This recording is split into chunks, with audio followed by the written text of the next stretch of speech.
한국의 고도 성장 시기가 저는 끝났다고 보고요.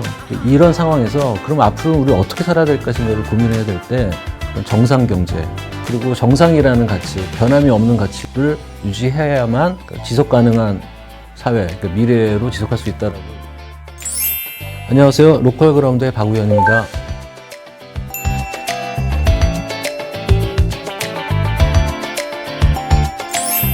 네, 저는 여전히 로컬 관련한 글을 쓰고 취재하고 또 로컬을 또 공부하고 그러고 지내고 있습니다. 일주일에 몇 번이나?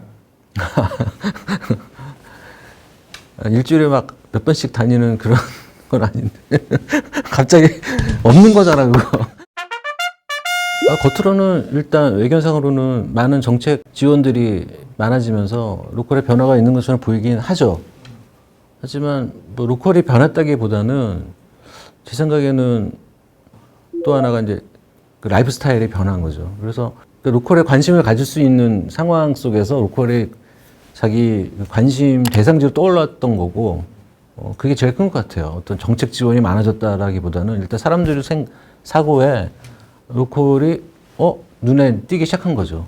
책 소개를 좀 해주시면. 네, 정확히 말씀드리자면 제가 쓴 책은 아니고요. 일본의 로컬 관련된 책을 하나 번역했습니다. 제가 자료조사차 참고했던 책인데 내용이 워낙 좋아서 직접 번역을 하게 됐는데요. 일본의 사상가 우치다 타치로 선생님이 쓴 로컬로 턴이라는 책입니다. 근데 이제 그 책은 원제가 로컬리즘 선언이거든요. 근데 부제로 달린 게 성장에서 정상으로라는 부제가 달려 있어요. 말씀하신 것처럼 여기서 말하는 정상은 비정상의 정상이 아니라 변함이 없다, 항상 일정하다는 정상이거든요. 한국에서는 잘 쓰지 않는 말인데요. 그런 부제를 달게 된 배경이 있어요. 이 책은 2011년도 3월 11일 동일본 대지진이 일어났잖아요. 그때 이제 일본 사회의 어떤 변곡점의 하나일 수 있는데, 그때 정말 생명의 위협을 느낀 많은 시민들과 청년들이 그 사건 이후에 그 지역이나 고향을 떠올리게 되고 많이 이주를 하기 시작했어요. 거기 덧붙여진 게 그 재난으로 피해 입은 지역을 돕자 이런 시민들의 움직임 결합되면서 지역 기존에부터 했던 지방 소멸 사업이 탄력을 받기 시작한 거죠. 그 현상에 대해서 우치다 타츠로 선생이 왜 청년들이 지역으로 이주하고 있는가, 이런 일이 왜 벌어지고 있는가를 본인의 시각으로 이제 분석하고 앞으로 어떠해야 된다는 진단을 내린 책입니다. 근데 그 핵심이 아까 말씀하신 것처럼 기존의 경제 성장이라는 가치에 두고서는 이거를 이해할 수 없다. 그리고 정상이라는 가치, 변함이 없는 가치를 유지해야만 지속 가능한 사회, 그러니까 미래로 지속할 수 있다라고 말하는 책인 것 같습니다. 저는 그렇다고 봅니다. 한국은 한국의 고도 성장 시기가 저는 끝났다고 보고요. 하지만 그 고도 성장 시기에 성장으로 많은 것을 이룬 그 기득권이라고 얘기해야 되나요?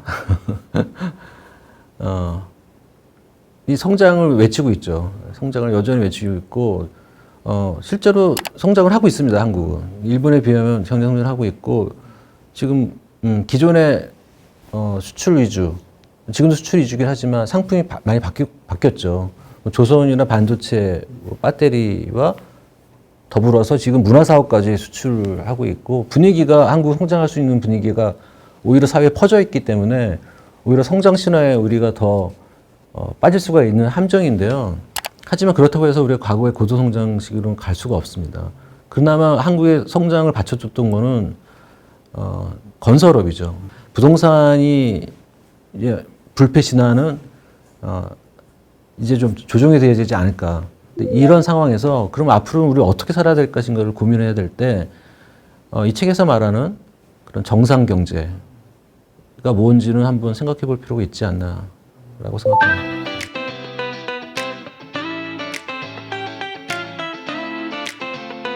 근데 과거 세대들이 도시를 떠나서 고향이나 지역으로 돌아간다라고 했을 때는 이 귀농이란 말을 많이 썼거든요.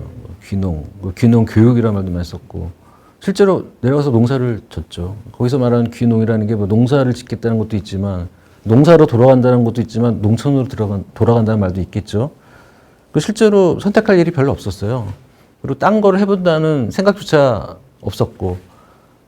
근데 최근에 청년들을 보니 과거의 지역 주민들이나 지역에서는 생각지 못한 것들에 관심을 갖기 시작한 거죠. 그걸 이제 지역 자원이라고 얘기를 하는데요.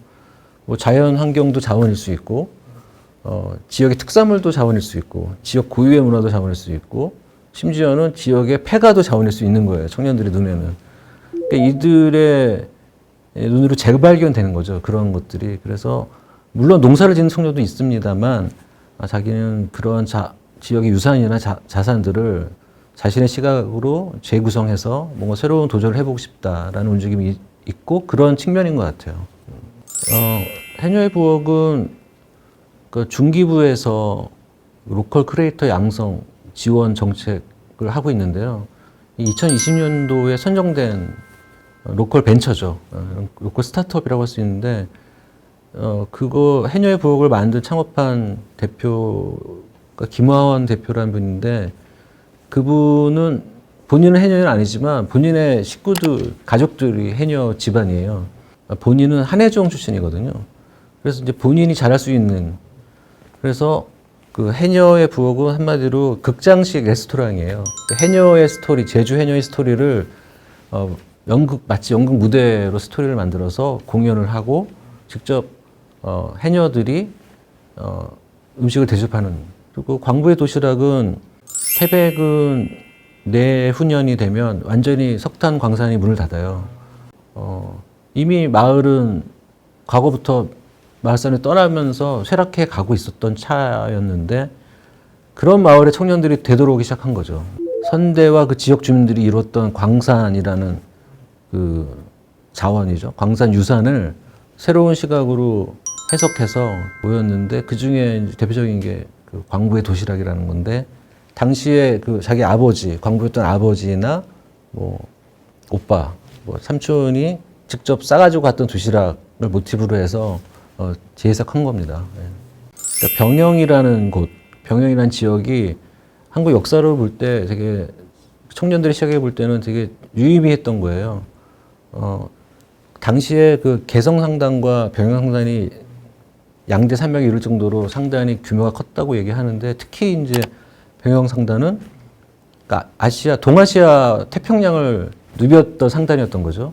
그러니까 상대적으로 훨씬 더 개방되어 있고 외지인에 대한 어떤 거부감이 더 적었고 그런 문화가 있었던 거를 청년마을 이주를 거기서 찾은 거예요. 우리가 새롭게 이주해 왔지만 병영상단이 가졌던 그런 정신을 이어받아서 상단, 그러니까 뭐 물건을 판매하겠다는 게 아니라 그 정신을 이어받아서 여기서 예술 창작자들을 모아서 뭔가를 해보자라고 모였던 것이고요. 그리고 청년마을 만들기 뿐만 아니라 지역 이주에서 뭔가를 도모하는 청년들은 이 병영 창작상단처럼 그 지역 탐색이 우선이라고 생각하거든요.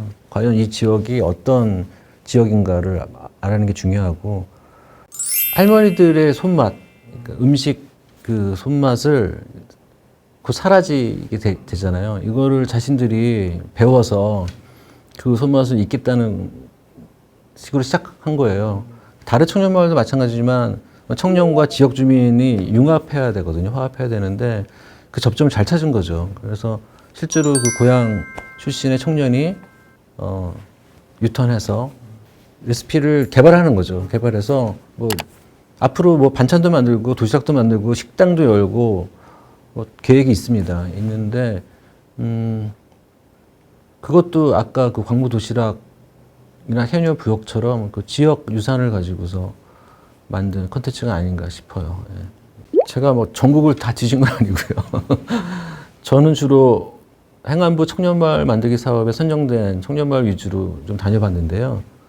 저마다 다들 특색 있고 개성 있는 아이템을 내세워서 만든 마을이었고요. 예천에 생텀 마을이라고 있습니다.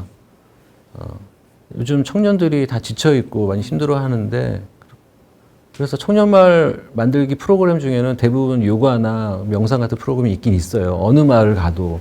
근데 요번에 예천 생톤마을은 아예 그거를 더 키워서 그거를 내세운 마을이 이번에 처음 된 건데요.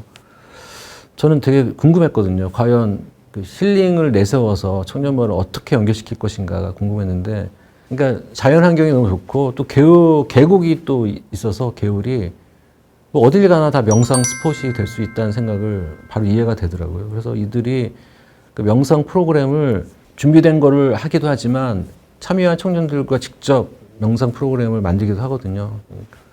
이거를 어떤 비즈니스화를 해나가는 과정이 어떻게 펼쳐질지는 저도 계속 봐야 되겠지만, 명상 산업은 전 세계적으로도 볼 때 가능성이 많은 분야거든요. 그래서 좀 기억에 남았고요. 또 한 군데는 그 군산의 수리익는 마을이라고 있습니다. 과거 일제강점기 시절에 그 군산이 그 청주 생산지였고 곡창지대이기 때문에, 그리고 항구가 있어서 바로 일본에 수출할 수 있었고 그런 지역성이 있었는데, 실제 그 지역의 그 양조 장인을 찾아가서 청주를 이제 수제로 만들겠다고 나선 청년들이에요. 그래서 우리는 제사 때나 쓰는 청주지만 사실 세계에는 그 이른바 사케라는 청주 시장이 와인처럼 성장돼 있거든요. 이 친구들 시각이 좀 새로웠던 게, 청주를 우리가 당연히 먹고 있어요. 제사 때도 쓰지만 일반적으로 먹고 있는 술인데도 이거는 일본 술이라는 어떤 것 때문에 숨기거나, 이 정말 한국의 좋은 물과 쌀을 빚은 술인데도 불구하고 산업화시키지 못했거든요. 이거를 하겠다고 나선 거예요. 그래서 전 세계 청주 시장에 한국 브랜드를 개발해서 진출하고 싶다, 뭐 그런 꿈을 꾸고 있었는데 그것도 되게 특이했었습니다.